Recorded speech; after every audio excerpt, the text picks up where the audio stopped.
بسم اللہ الرحمن الرحیم الحمد للہ رب العالمین والصلاة والسلام علی رسولہ الامین وعلی آلہ الطاہرین واصحابہ الکاملین۔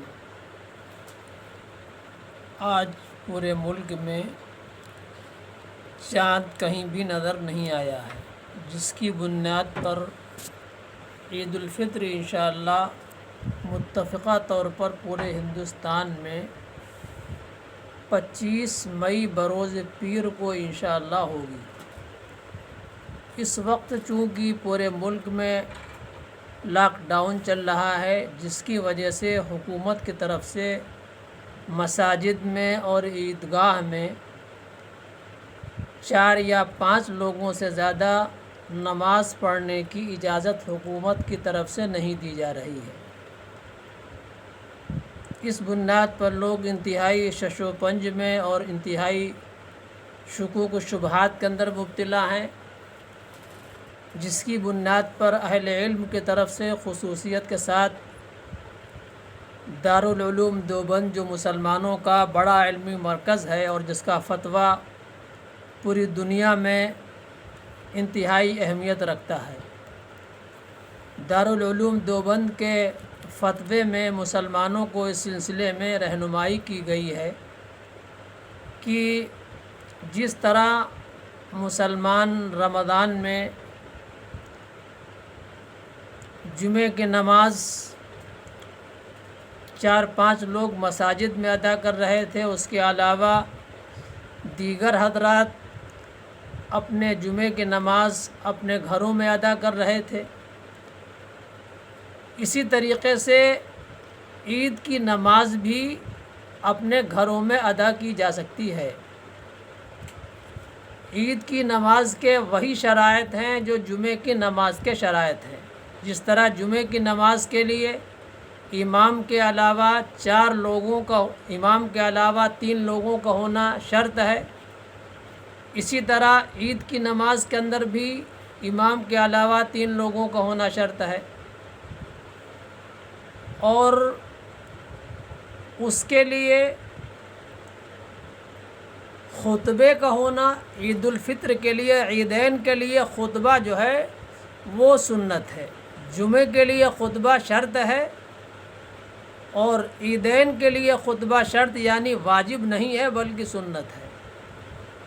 جمعے کا خطبہ نماز جمعہ سے پہلے ہوتا ہے اور عیدین کا خطبہ عید کی نماز کے بعد ہوتا ہے۔ عیدین کا خطبہ سنت ہے، البتہ اس کا سننا واجب ہے، چونکہ مساجد میں بہت کم ہی لوگ نماز ادا کر پائیں گے۔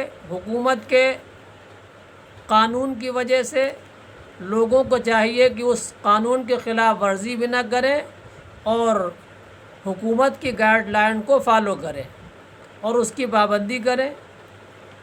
اس لیے گھروں میں نماز پڑھانے کے لیے بہت سارے افراد کی ضرورت ہوگی، علماء نہیں مل پائیں گے، حفاظ نہیں مل پائیں گے، بہت سارے عام لوگ بھی نماز پڑھائیں گے، عام لوگ خطبے بھی نہیں پڑھ پائیں گے یا بہت مختصر خطبے پڑھ پائیں گے۔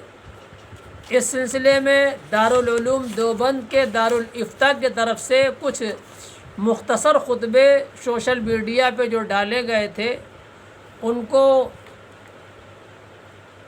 پرنٹ کرا کے باقاعدہ لوگوں میں تقسیم کیا جا رہا ہے۔ جن حضرات کو نہ مل پائے ہوں چھوٹے خطبے، وہ انٹے چوراہے کی مسجد میں آ کے ان خطبوں کو حاصل کر سکتے ہیں۔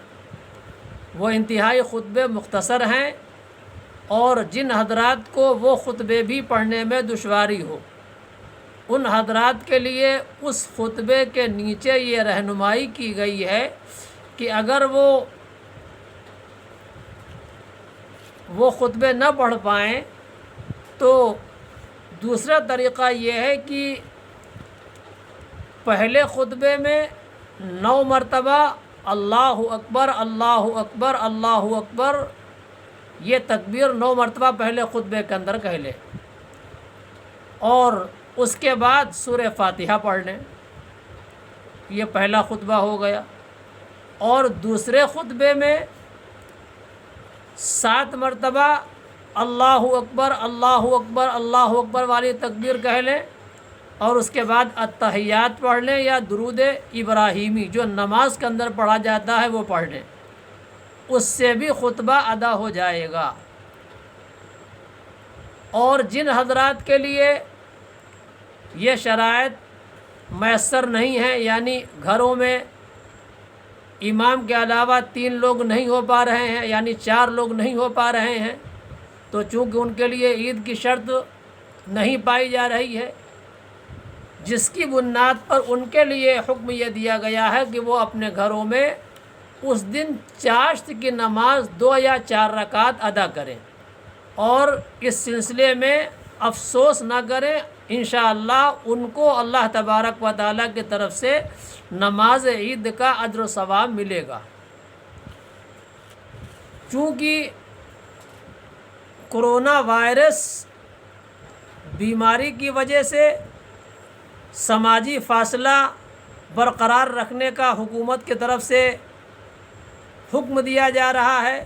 اہل علم بھی باقاعدہ اس سلسلے میں لوگوں کو ہدایات دے رہے ہیں اور ترغیبات دے رہے ہیں. اس لیے لوگ سلام کے اوپر اکتفا کریں، مبارکبادی پہ اکتفا کریں زبانی طور پر. ضروری نہیں ہے کہ وہ مصافحہ ہی کرے یا معانقہ ہی کرے. ویسے بھی عیدین کے بعد جو لوگ روزانہ مل رہے ہیں، ملتے جلتے ہیں، ان کے لیے عید کے بعد مصافحہ کرنا یا معانقہ کرنا ویسے بھی سنت نہیں ہے. مصافحہ اور معانقہ کی سنت عید میں اس کے لیے تو ہے جس کی ملاقات زیادہ دنوں کے بعد ہو رہی ہے، لیکن جو لوگ روزانہ مل جل رہے ہیں تو عیدین کی سنت میں سے یہ نہیں ہے کہ اس کے بعد مصافحہ کیا جائے یا معانقہ کیا جائے. اور ان حالات میں خاص طور سے اپنے آپ کو بچایا جائے اور ان ہدایات کے اوپر عمل کیا جائے. نماز عید کا طریقہ یہ ہے کہ نیت کی جائے پہلے، اور نیت نام دل کے ارادے کا ہے. جیسے 5 وقتہ نمازوں میں دل سے اگر کوئی آدمی ارادہ کر لے کہ ہم 4 رکعت نماز فرض عشاء کے پڑھنے جا رہے ہیں تو نماز ہو جائے گی. اسی طرح عیدین کی نماز کے لیے بھی دل سے نیت کرنا کافی ہے. البتہ اگر آدمی اپنے اطمینان قلب کے لیے اور شرح صدر کے لیے زبان سے کہنا چاہتا ہے تو زبان سے کہہ سکتا ہے، اجازت ہے. اور اس کا طریقہ یہ ہے کہ نیت کرتا ہوں میں 2 رکعت نماز عید الفطر واجب، میں 6 زائد تکبیروں کے واسطے اللہ کے رخ میرا کعبہ شریف کی طرف، پیچھے اس امام کے اللہ اکبر. تکبیر تحریمہ کہنے کے بعد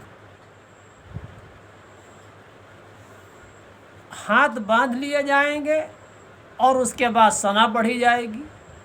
ثنا پڑھنے کے بعد امام 3 تکبیریں کہے.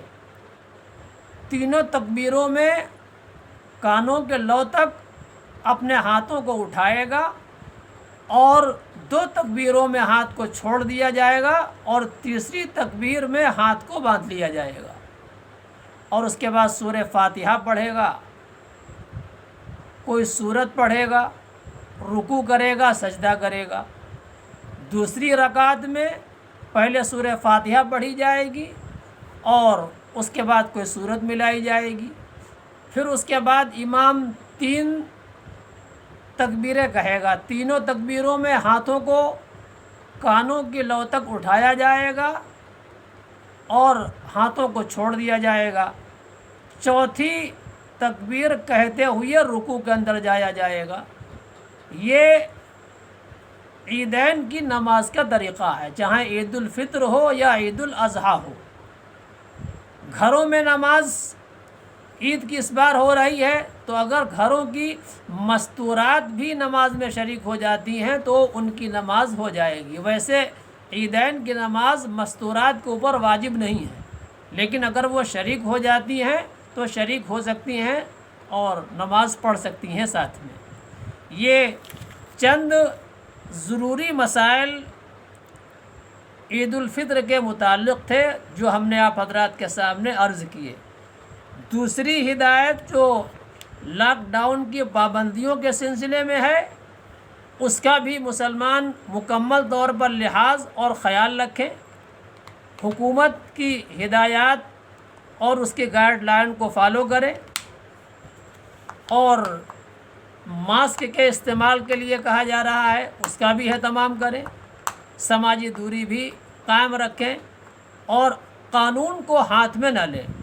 اور اللہ تبارک و تعالیٰ کی طرف سے عید الفطر کا دن چونکہ انتہائی مبارک اور متبرک دن ہے اور اللہ تبارک و تعالیٰ کی طرف سے دعاؤں کی قبولیت کا دن ہے، اس لیے اس دن میں اللہ تبارک و تعالیٰ سے اپنے تمام مسائل کے لیے دعا کرنے کے ساتھ ساتھ کرونا وائرس وبا کے ختم ہونے کے لیے بھی اللہ تبارک و تعالیٰ سے دعا کریں کہ سارے عالم سے اللہ تبارک و تعالیٰ اس وبا کو ختم فرمائے، ہمارے ملک سے اس وبا کو ختم فرمائے اور سارے عالم میں امن و امان قائم فرمائے، اور ساری دنیا کو اللہ تبارک و تعالیٰ کی طرف رجوع ہونے کی توفیق عطا فرمائے۔ یہ ساری کی ساری چیزیں اللہ تبارک و تعالیٰ کی قدرت کاملہ کی نشانیاں ہیں۔